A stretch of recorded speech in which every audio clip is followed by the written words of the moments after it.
Good afternoon everyone. मैं गरिमा राठौड़ फिर से आपका स्वागत करती हूँ और this wonderful platform of education Shrikarni academy and एजुटेक। मैं यहाँ पे आपकी केमिस्ट्री एजुकेटर हूँ और हम लोग स्टार्ट करेंगे हमारी जर्नी फॉर 11th क्लास।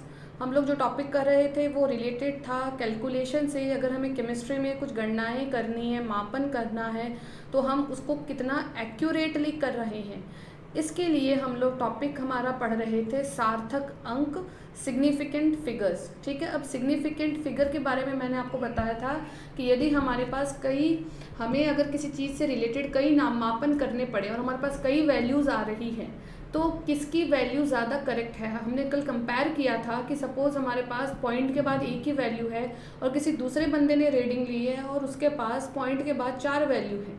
दोनों में से ज़्यादा करेक्ट वैल्यू किसके होने के चांसेस हैं? उसके जिसने और ज़्यादा करेक्टली लिया है, तभी उसने पॉइंट के बाद 4 वैल्यूज़ तक सॉल्व किया है। क्लियर है? तो वो तो बस एक एग्जाम्पल था। आज हम लोग सार्थक अंक किसे कहेंगे, कौन से होंगे, कौन से नहीं होंगे, इन सब का पता लगाने के लिए सबसे पहले कुछ नियमों का अध्ययन करेंगे। एक एक नियम पढ़ेंगे, हर एक नियम के साथ उसका उदाहरण पढ़ेंगे, ताकि जो ये कॉन्सेप्ट है सिग्निफिकेंट फिगर वाला, सार्थक अंगों वाला जो फिगर ये कॉन्सेप्ट है, ये आपके दिमाग में क्लियर हो। तो शुरुआत करते हैं सिग्निफिकेंट फिगर से केमिस्ट्री में। देखिए, सार्थक अंक को संख्या में प्रस्तुत करने के नियम। तो मैंने आपसे यही कहा था, हम लोग सबसे पहले किसकी बात करेंगे, जितने भी नियम हैं जो हमें सार्थक अंक को समझने में हेल्प करेंगे, उन सारे नियमों की चर्चा आज हम करेंगे। ठीक है, तो देखते हैं कौन कौन से नियम हैं। हमारा सबसे पहला नियम है नियम नंबर 1। ये देखो यहाँ पे चेक करो, सबसे पहला नियम है, क्या कह रहा है ये, वे समस्त अंक जिनमें शून्य नहीं है। क्या कह रहा है? वे समस्त अंक जिनमें शून्य नहीं है, उपस्थिति नहीं है, कोई भी जीरो नहीं है, सार्थक हैं। तो आपको सबसे पहली बात क्या पता चली सार्थक अंक के बारे में? यदि जीरो नहीं आ रहा है बीच में कहीं भी, तो सारे ही अंक हमारे पास जो भी वैल्यू है वो कैसी होगी, सार्थक होगी। उदाहरण के लिए देखो बेटा, 44.3 में आपको दिख रहा है, 44.3 में कितने वैल्यूज़ हैं हमारे पास, कितने अंक हैं, 1, 2 और 3, और कोई भी ज़ीरो नहीं दिख रहा है। इसमें दिख रहा है? नहीं दिख रहा। यानी कि जितने भी ये नंबर हैं, ये किस प्रकार के अंक हैं, ये सभी सार्थक अंक हैं। तो इस वैल्यू में टोटल सार्थक अंक कितने हैं? 3 है कि नहीं? 3 है ना, हमने देख लिया। 44.3 में ज़ीरो तो है नहीं, तो सारे ही सार्थक हो गए। ठीक है, तो पहला नियम क्या बता रहा है, नॉन ज़ीरो वाली जो वैल्यूज़ है उनके बारे में बता रहा है हमारा पहला नियम। हमें ध्यान रखना इस बात को। सेकंड में देखो, उदाहरण नंबर 2, 5.243 में कितने सार्थक अंक हैं? टोटल 4 हैं। 4 कैसे हुए? बिकॉज कोई ज़ीरो ही नहीं है। ज़ीरो होता तो हम दूसरे नियम की ओर ध्यान देते, दूसरा नियम हम पढ़ते। अभी सिर्फ पहला नियम जिसमें ज़ीरो नहीं होने के बारे में हमें बात करनी है। ठीक है, अगली वैल्यू देखो, 41.124 में 5 सार्थक अंक है। 5 कैसे हो गए?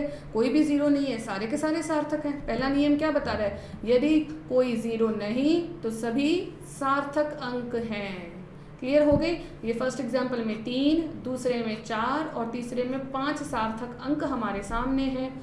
क्लियर है? अब देखो यहाँ पे एक और इम्पॉर्टेंट बात लिखी गई है नोट के रूप में, दशमलव बिंदु की यानी डेसिमल, हम जो पॉइंट की बात कर रहे हैं, 41.5 पॉइंट, 44 पॉइंट, ये जो पॉइंट है इसके बारे में क्या कहा गया है, दशमलव बिंदु की सार्थक अंक में गणना नहीं की जा सकती। क्लियर है? देखो हमने देख भी लिया एग्जाम्पल में 44.3, अगर हम पॉइंट को भी काउंट करें यहाँ पे सार्थक अंक के रूप में, तो टोटल अंक कितने निकलेंगे?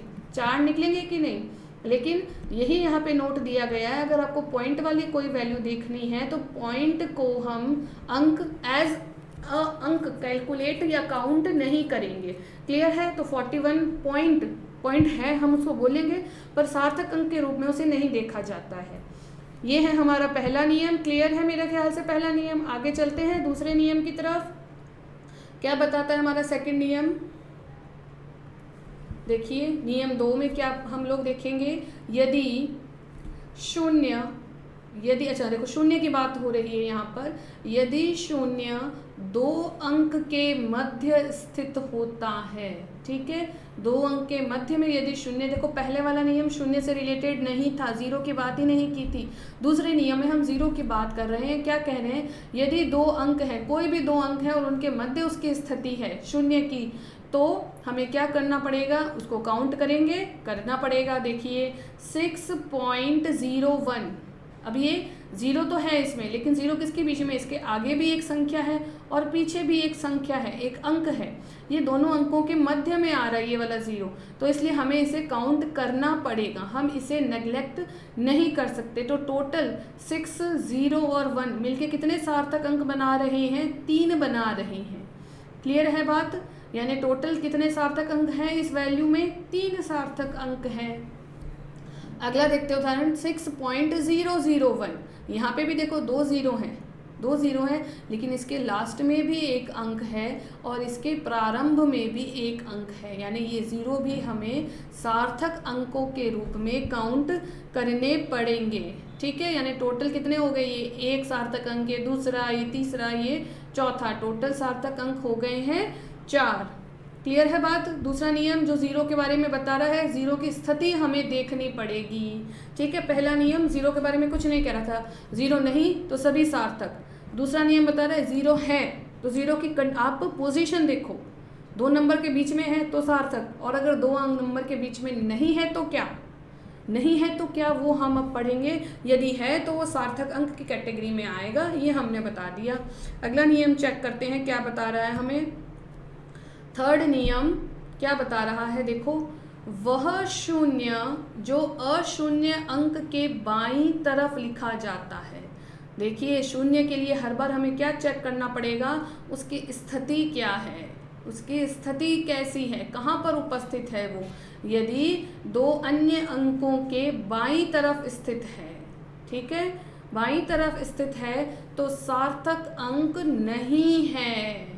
ध्यान रखेंगे, अगर 2 अंकों के मध्य है तब तो सार्थक है। तो यहाँ पे क्या मैटर कर रहा है, उसकी पोजीशन मैटर कर रही है, जीरो कहाँ पर उपस्थित है, 2 के मध्य तो सार्थक, यदि बाईं तरफ चला गया तो उसका कोई सार्थक अंक नहीं कहलाएगा वो जीरो। ठीक है, वे केवल क्या कहलाएगा, वे केवल दशमलव बिंदु का स्थान निर्धारित करते हैं।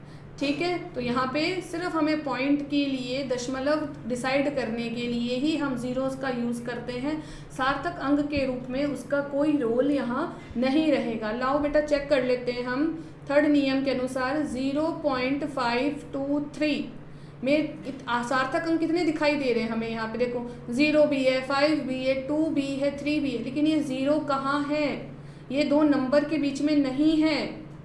ठीक है, ये कहाँ चला गया, बल्कि जितने भी नंबर हैं उनके बाईं ओर चला गया।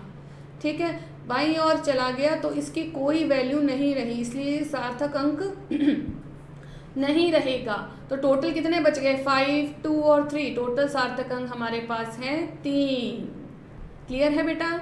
अगला देखिए 0.014, अगला उदाहरण है 0.014 में सार्थक अंक कितने हैं, देखो वैल्यू हमारे पास है, ये नंबर है, ये नंबर के पास 2 जीरो हैं लेकिन दोनों किस और हैं, लेफ्ट साइड में चले गए, इसलिए हम क्या कहेंगे, 2 सार्थक अंक कितने हुए, केवल 2 सार्थक अंक कितने, केवल 2।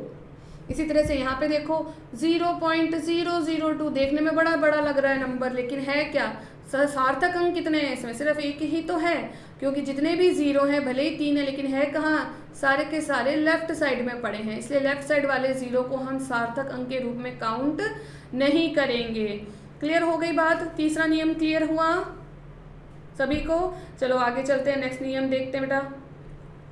अगला नियम, चौथा नियम क्या बताता है, देखिए समस्त शून्य, फिर से शून्य की बात हो रही है, समस्त शून्य जो दशमलव बिंदु के दाहिनी तरफ, पहला वाला जो नियम पढ़ा है ना, तीसरा नियम, उसके जस्ट उल्टी बात बता रहा है, वो बाईं ओर के लिए बता रहा था, ये दाईं ओर के लिए बता रहा है, दाहिनी तरफ आते हैं सार्थक अंक हैं।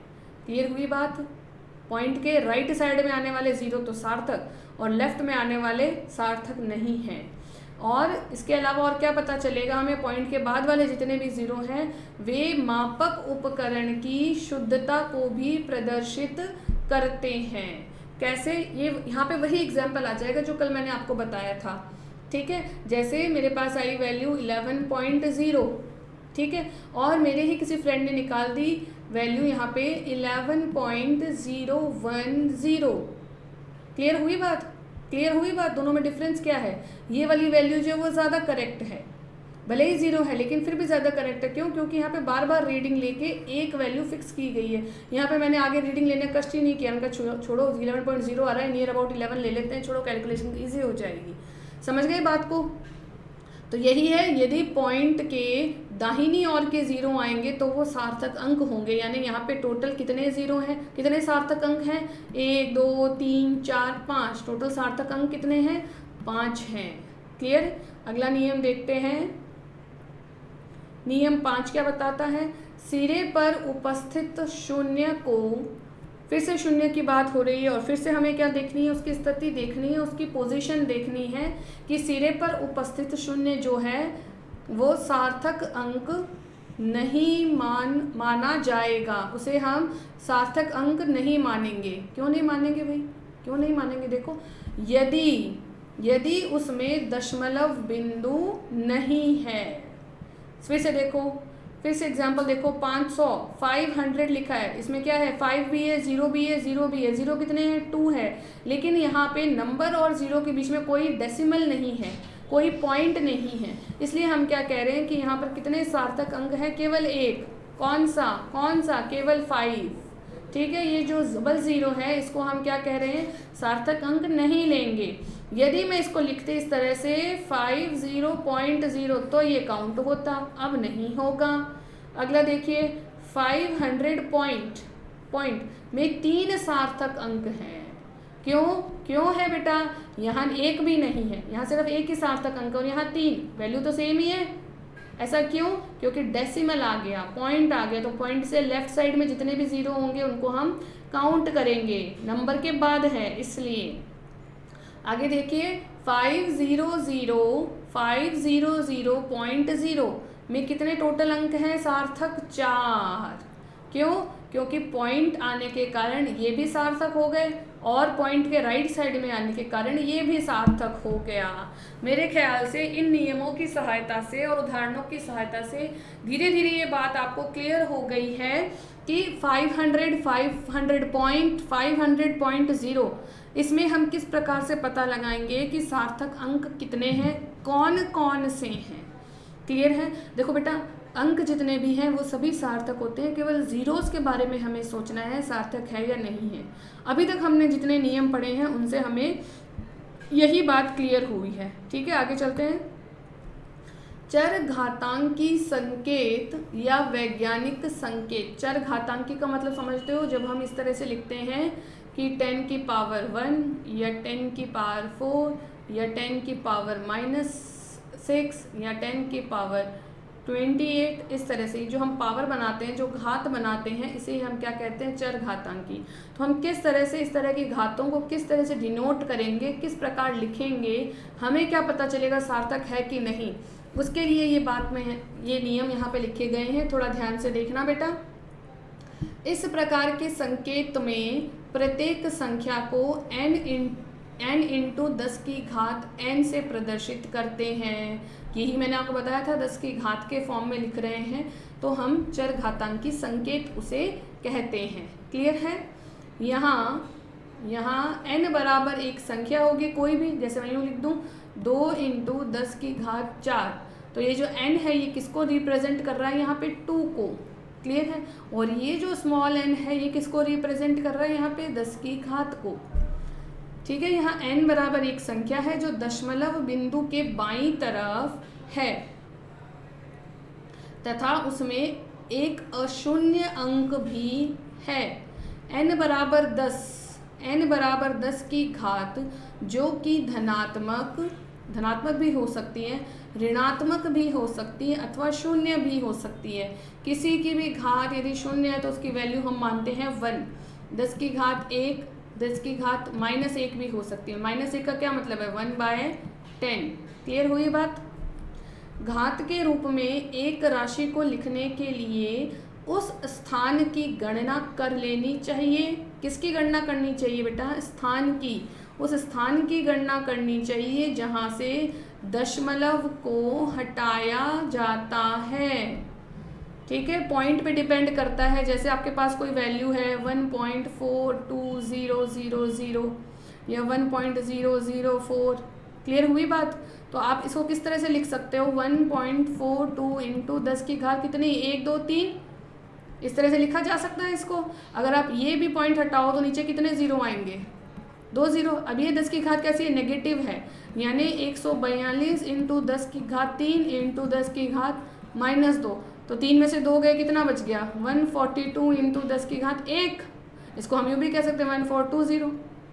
नहीं क्या समझ आई बात? घातांक का मतलब कि जो लास्ट लाइन हमने पढ़ी है कि हमें दशमलव का स्थान भी देख लेना चाहिए। आइए आगे देखते हैं। घात धनात्मक होगी यदि दशमलव बाईं तरफ ले जाया जाए। ठीक है, लेफ्ट साइड में यदि हम पॉइंट को शिफ्ट कर रहे हैं तो घात कैसी होगी? हमेशा धनात्मक होगी। तथा घात ऋणात्मक होगी यदि दशमलव दाईं तरफ ले जाया जाए। ठीक है, तो आपको क्या देखना है कि हम किस तरफ खिसका रहे हैं दशमलव को। लेफ्ट में खिसकाया तो घात की जो वैल्यू वो हमेशा पॉजिटिव रहेगी, जैसे 10 की घात 4, 10 की घात 5। अगर राइट में हम शिफ्ट कर रहे हैं पॉइंट को तो 10 की घात -4, 10 की घात -5, 10 की घात -2 ऐसा लिखना है। किस पे डिपेंड करेगा? माइनस होगा या प्लस? हम दशमलव को किस तरफ खिसका रहे हैं उस पे डिपेंड करता है। आओ चेक करते हैं उदाहरण बेटा। 40400.0। अब यहाँ पे आप देखो इक्वल, इसको मैंने किस तरह से बनाया? 4 पॉइंट, यानी मैंने इस पॉइंट को किस तरफ खिसकाया है? लेफ्ट में। कितना? 1 2 3 और 4 यहाँ लगा दिया पॉइंट को। यहाँ लगाया कि नहीं? 4.04 तभी तो बना। तो मैंने लेफ्ट में इसको खिसकाया है। और हम ये बात पढ़ चुके हैं कि दशमलव को यदि हम बाईं ओर खिसकाते हैं तो घात कैसी बनती है? पॉजिटिव। यानी इस नंबर को इस तरह से लिखा जा सकता है 4.04 इंटू 10 की घात 4। कितना आगे खिसकाया? देखो 1 2 3 4, 4 वैल्यू आगे ले गए पॉइंट को, तो 10 की घात कितनी हो गई? 4 हो गई। ठीक है, फिर से देखो एक और उदाहरण 0.000404। इसमें भी क्या किया गया है? पॉइंट को पीछे खिसकाया गया, राइट साइड में। कितना राइट साइड में खिसकाया गया है? 1 2 3 4, यहाँ पे पॉइंट लगाया है तो 4 घात पीछे चली गई। 1 2 3 4 और 5, 4 ही तो है। ठीक है, तो यहाँ पे कितनी चली गई? पावर पीछे चली गई कि नहीं? तो यहाँ पे अब राइट साइड में गई है, राइट साइड में मैंने शिफ्ट किया, इसलिए मैं क्या लगाऊंगी यहाँ पे? 10 की घात नेगेटिव हो जाएगी। क्लियर है बात बेटा सभी को? ओके, आगे देखते हैं। घात के रूप में गणना बहुत छोटी तथा बहुत बड़ी राशि लिखने में बहुत उपयोगी सिद्ध होती है। ठीक है, हमने देख लिया ना, अगर हम इतने सारे ज़ीरो लगाने से बेटर है कि हम इस तरह से लिख ले 4.04 इंटू 10 की घात 4। तो ये सिंप्लीफाइड वे होता है। उदाहरण के लिए एक संख्या में 0.0000054 को 5.4, यहाँ पे चला गया पॉइंट, 5.4 इंटू 10 की घात कितनी आगे बढ़ाई? 1 2 3 4 5, 10 की घात -5। -5 क्यों लगाया? क्योंकि पॉइंट को किधर शिफ्ट किया है? राइट साइड में शिफ्ट किया है। राइट साइड में शिफ्ट करने पर घात कैसी हो जाएगी? ऋणात्मक हो जाएगी। क्लियर है? इसमें सार्थक अंक कितने हैं? 2 सार्थक अंक हैं। 2 कौन से? एक 5 और एक 4। ठीक है, इसको सार्थक अंक नहीं कहेंगे। चलिए आगे देखते हैं। आवोगाद्रो संख्या वैज्ञानिक गणना के रूप में 6.022 इंटू 10 की घात 23 व्यक्त की जाती है। आप जानते हो आवोगाद्रो संख्या? नहीं तो कोई बात नहीं, इसी चैप्टर में हम आगे फिर से डिटेल स्टडी करेंगे आवोगाद्रो संख्या के बारे में, और इसके जो अनुप्रयोग हैं केमिस्ट्री में, क्या क्या इसके उपयोग हैं, हम क्यों पढ़ते हैं आवोगाद्रो संख्या के बारे में, क्यों इतनी इंपॉर्टेंस रखती है ये, वो भी। आवोगाद्रो संख्या वैज्ञानिक गणना के रूप में कैसे लिखते हैं? 6.022 इंटू 10 की घात 23 व्यक्त की जाती है। इसमें सार्थक अंक कितने हैं? इसमें 4 सार्थक अंक हैं। कौन कौन से? ये 6, पॉइंट को तो गिनेंगे नहीं, 0, 2 और 2, ये कितने हैं टोटल मिला के 4, और ये चारों ही कैसे हैं, चारों के चारों ही सार्थक अंक हैं। क्लियर हुई बात। प्लांक स्थिरांक 6.625 इंटू 10 की घात -34 जूल सेकेंड है, इसमें सार्थक अंक 4 हैं। कैसे हुए 4, दिख रहा है आपको ये वैल्यू, इसमें कितने सार्थक अंक दिख रहे हैं, 10 की घात को तो आपको लेना ही नहीं है, ठीक है। इसकी बात करें 1, 2, 3, 4, तो सार्थक अंक कितने हो गए, टोटल 4 हो गए। अगला देखिए उदाहरण, एक संख्या 18,500 में 3, 4 अथवा 5 सार्थक अंक हो सकते हैं। कैसे, जिन्हें निम्न प्रकार व्यक्त किया जा सकता है। या तो मैं इसको यहाँ से इस यहाँ पे शिफ्ट करूँ पॉइंट को 1.85, तो मैंने पॉइंट नहीं था इसको यहाँ लगाया, तो कहाँ शिफ्ट किया, राइट साइड में शिफ्ट किया, तो 1.85 इंटू 10 की घात 4 आ गया, और 1.850 इंटू 10 की घात 4 भी लिखा जा सकता है। 1.8500 इंटू 10 की घात 4 में कितने सार्थक अंक हैं, कितने सार्थक अंक हैं यहाँ पे टोटल 5। कैसे, घात को तो देखना नहीं है, इसके आगे वालों को देखो, 1, 2, 3, 4, 5, घात से पहले के सभी अंक क्या हो जाएंगे, सार्थक, ठीक है। ये जो वैल्यू है इसको अगर इस तरह से लिखा तो कितने सार्थक अंक, 3। इस तरह से लिख दिया तो 1, 2, 3, 4, 4 सार्थक अंक। यदि सारे ही वैल्यूज़ को ले लिया उसके साथ घात लगा दी तो कितने सार्थक अंक हो गए, टोटल 5 सार्थक अंक हो गए। तो लिखने का वे कैसा है उस पर भी डिपेंड करता है कि सार्थक अंक कितने होंगे। किसी दिए गए नंबर में, किसी दी गई संख्या में टोटल सार्थक अंक कितने होंगे। उदाहरण देखते हैं, निम्नलिखित संख्याओं में सार्थक अंकों की संख्या बताइए। ऐसा क्वेश्चन आ सकता है एग्जाम में भी आपके पास, ठीक है। तो कितने सार्थक अंक होंगे आके देखते हैं, एक एक करके चेक करते हैं। 62.4, अब हमने देखा यहाँ पे कोई जीरो नहीं है, पहला नियम याद करो, ठीक है। तो कितने सार्थक अंक हो गए, 62.4 में कितने सार्थक अंक हैं, 3 हैं, जीरो नहीं है तो कुछ नहीं देखना, सारे सार्थक, ठीक है। आगे देखते हैं 0.0405, इसमें कितने सार्थक अंक हैं, 0.0405। कुछ लोग इसको देख के क्या लिख देंगे कि कितने हैं, 5, लेकिन 5 नहीं है। टोटल सार्थक अंक कितने निकले अपने, 3 निकले। क्यों निकले, क्योंकि ये जो दोनों जीरो हैं ये लेफ्ट साइड में है, इसलिए हम इसे काउंट नहीं करेंगे। तो जीरो के अलावा, अच्छा अब ये वाला जो जीरो इसको क्यों काउंट करें, क्योंकि ये 2 अंकों के मध्य आ गया है, हमने ये नियम पढ़ लिया है, 2 अंकों के मध्य वाला जीरो काउंट होता है, लेफ्ट वाले जीरो काउंट नहीं होते, इसलिए हमने इन्हें काउंट नहीं किया, इसको कर लिया। आगे देखो 8.8674 में सार्थक अंक 5 हैं, कोई भी जीरो नहीं है तो सारे अंक कैसे होंगे, सार्थक। 50.0 में 3 सार्थक अंक हैं, कैसे हुए 3, पॉइंट के बाद वाला जीरो, राइट साइड वाले जीरो जो हैं उनको तो हम हमेशा कैलकुलेट करते ही हैं, काउंट करते ही हैं सार्थक अंकों में, इसलिए 50.0 में टोटल सार्थक अंक कितने हो गए, 3 हो गए। आइए चेक करते हैं नेक्स्ट। आज के लिए हम इतना ही करेंगे, बाकी जो कॉन्सेप्ट है अगली क्लास में करेंगे। सार्थक अंकों के बारे में, इन्हें किस तरह से जोड़ा जाएगा, किस तरह से घटाया जाएगा, इनका गुणा किस तरह से होगा। यदि हम 2 या 3 सार्थक अंकों की बात कर रहे हैं तो उन सार्थक अंकों को जोड़ने पर या घटाने पर हमारे पास जो वैल्यू आएगी उसमें से हमें कितनी वैल्यू को सार्थक मानना है, कौन से अंकों को हटा देना है, कौन से अंकों को देख के हमें पता चलेगा कि हमने कहीं कोई गड़बड़ तो नहीं कर दी कैलकुलेशन में, कौन से अंक हैं जिनकी इंपॉर्टेंस है और उन्हें ही हमें इंक्लूड करना है, बाकी सबको रिमूव कर देना है। ये सब बातें हम हमारी नेक्स्ट क्लास में करेंगे। आज के लिए इतना ही, ओके, ठीक है बेटा।